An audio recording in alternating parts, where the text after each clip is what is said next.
Σήμερα έχουμε να κάνουμε με έναν αλεποκαρχαρία που σφήνωσε σε αγωγό όμβριων λιμάτων στο λιμάνι του Βόλου και έναν γαλάζιο καρχαρία που κόβει βόλτες στη Μαρίνα Γλυφάδας.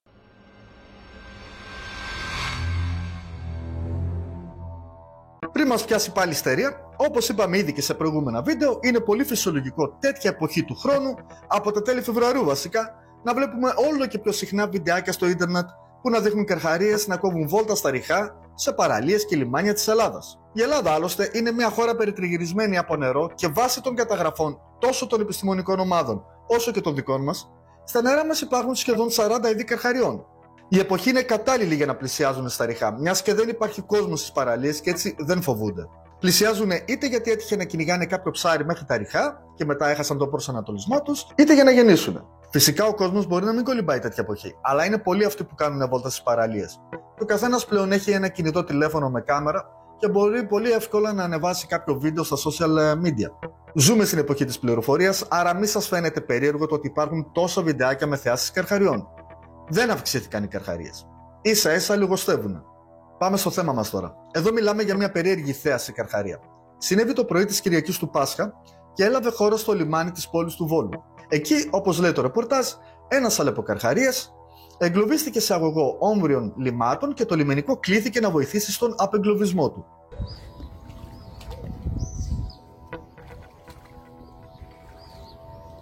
Όπω τεράστιο είναι.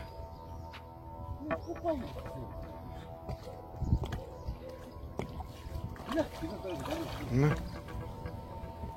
Ένα μεγάλο μπράβο σε όσους βοήθησαν. Τώρα όμως, πώς ξεχωρίζουμε το είδος του καρχαρία? Οι κύριες διαφορές μεταξύ των αλεποκαρχαριών είναι μεν λίγες αλλά ευδιάκριτες. Ας δούμε μαζί τα δύο είδη που υπάρχουν στην Ελλάδα. Στη χώρα μας απαντώνται η αλοπίας βούλπινος ή κοινός αλεποκαρχαρίας και ο αλοπίας σούπερ κυλιόσους ή μεγαλώματος αλεποκαρχαρίας. Η κύρια διαφορά βρίσκεται στο μέρος του κεφαλιού.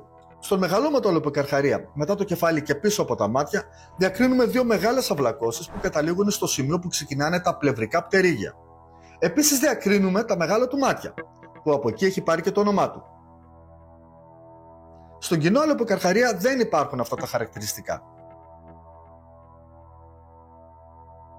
Από την άλλη, ο κοινός αλεποκαρχαρίας έχει ένα γαλάζιο γκρι χρωματισμό με pattern που παραπέμπουν σε άλλα λαμνόμορφα, όπως είναι ο λευκός καρχαρίας, η λάμια ή ο μάκο. Σε αντίθεση με τον μεγαλώματο, το οποίο το χρώμα καφετίζει και εξαπλώνεται σχεδόν ομοιόμορφα. Πάρτε για παράδειγμα τον αλεποκαρχαρία που αναφέραμε στο προηγούμενο μας βίντεο. Διακρίνονται εύκολα τόσο το pattern, όσο και η έλλειψη των αυλακώσεων στο κεφάλι. Τα ραχαία πτερίγια είναι η τρίτη μεγάλη διαφορά τους. Στον κοινό αλεποκαρχαρία, το ραχαίο πτερίγιο ξεκινάει από εκεί που τελειώνουν τα πλευρικά πτερίγια. Σε αντίθεση με τον μεγαλώματο, που το ραχαίο του πτερίγιο βρίσκεται πολύ πιο πίσω. Υπάρχει και μια τέταρτη διαφορά που βρίσκεται στον ουραίο λοβό. Το μεγαλώματο αλεποκαρχαρία είναι μεγαλύτερο σε σχέση με του κοινού αλεποκαρχαρία, αλλά είναι μια διαφορά που μόνο ένα έμπειρο μάτι μπορεί να αντιληφθεί. Τελικά, ποιο είδος αλεποκαρχαρία ήταν στο Βόλο? Από το πρώτο βίντεο δεν μπορούμε να διακρίνουμε πολλά πράγματα γιατί φαίνεται μόνο το μισό σώμα του καρχαρία από τη μέση και πίσω. Σίγουρα διακρίνουμε το μακρύ ουραίο πτερίγιο του, που μας δείχνει ξεκάθαρα ότι πρόκειται για αλεποκαρχαρία, και επίσης διακρίνουμε το χρωματισμό του, που μοιάζει να καφετίζει. Άρα, μέχρι στιγμής, με αυτά τα δεδομένα, μοιάζει ότι έχουμε να κάνουμε με έναν μεγαλώματο αλεποκαρχαρία. Όμως, ένα δεύτερο βίντεο που μας έστειλαν ήταν αρκετό για να σιγουρέψουμε το είδος. Σε αυτό το βίντεο διακρίνουμε το κεφάλι του καρχαρία και βλέπουμε ξεκάθαρα τις αυλακώσεις που είπαμε και πριν.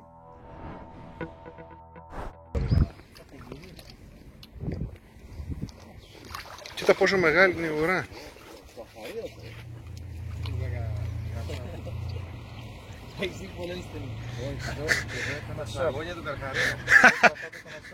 Όχι, αυτός είναι ο Ζαχαρίας.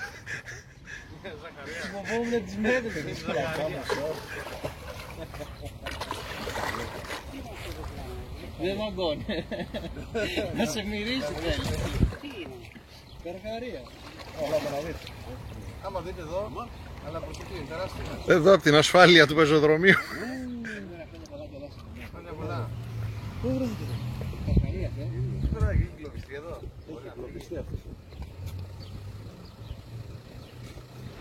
Τώρα, το ότι βλέπουμε αλεποκαρχαρία στα νερά μας σημαίνει ότι ακόμη οι θάλασσες μας έχουν ζωή. Έχουμε πει άλλωστε πώς τρέφεται ο αλεποκαρχαρίας. Κυνηγώντας μεγάλα κοπάδια ψαριών, χτυπώντας τα με την ουρά του και αφήνοντας τα αναίσθητα ώστε να τραφεί με ευκολία. Φυσικά, μετά από 2-3 μέρες, πιθανόν ο ίδιος Αλεποκαρχαρίας πιάστηκε στο καλάμι ψαρά της περιοχής. Βίντεο που ανέβηκε στα social media δείχνει κάποιον να έχει πιάσει στο αγκίστρι του τον Αλεποκαρχαρία, αλλά τα εργαλεία ήταν πολύ μικρά για τέτοιο ψάρι. Του τα έκοψε και ευτυχώς διέφυγε. Πάμε στη δεύτερη περίπτωση τώρα και θα μεταφερθούμε στη Μαρίνα Γλυφάδας. Πρόκειται για έναν γαλάζιο καρχαρία που έκοβε αμέριμνος βόλτα, χαρίζοντας στον κόσμο ένα όμορφο θέαμα, αλλά όχι σπάνιο.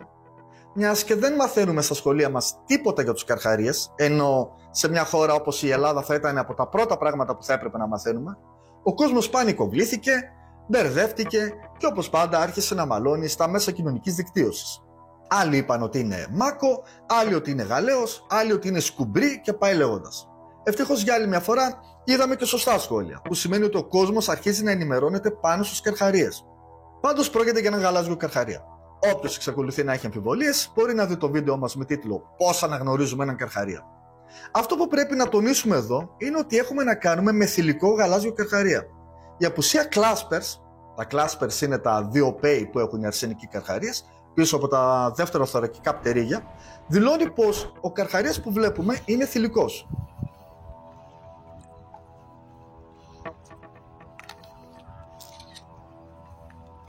Πας και έχει πάθει τίποτα. Πώς βγαίνει έτσι? Θα έχει χάσει σίγουρα.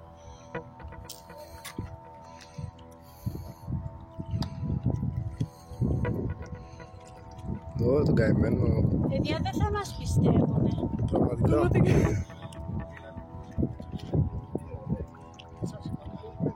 Οι λόγοι που μπορεί να τον οδήγησαν εκεί είναι πολλοί. Για παράδειγμα, μπορεί να ψάχνει κάποιο μέρος να γεννήσει ή μπορεί να κυνηγούσε κάποιο ψάρι και να έφτασε ως εκεί. Πάντως, από την ευκολία που κολυμπάει, δεν μοιάζει χτυπημένος ή άρρωστος. Τώρα έφτασε το σημείο που θα πρέπει να γίνει αναφορά προς το λιμενικό σώμα. Είχα την ευκαιρία να μιλήσω με έναν από τους αυτόπτες μάρτυρες, που μάλιστα μας έστειλε και ο ίδιος ένα από τα βίντεο που τράβηξε με τον καρχαρία στην Γλυφάδα.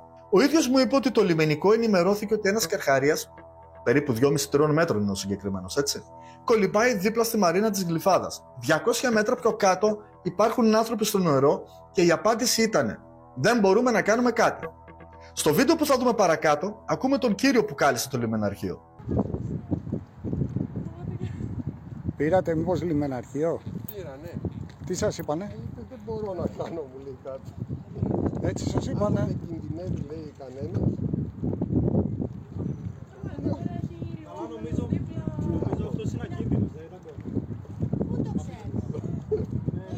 Παλικάρια, με όλο το σεβασμό στο λειτουργήμά σας, αλλά όταν ένας πολίτης επικοινωνεί μαζί σας για έναν καρχαρία, κοντά σε ανθρώπους, πρέπει να επέμβετε.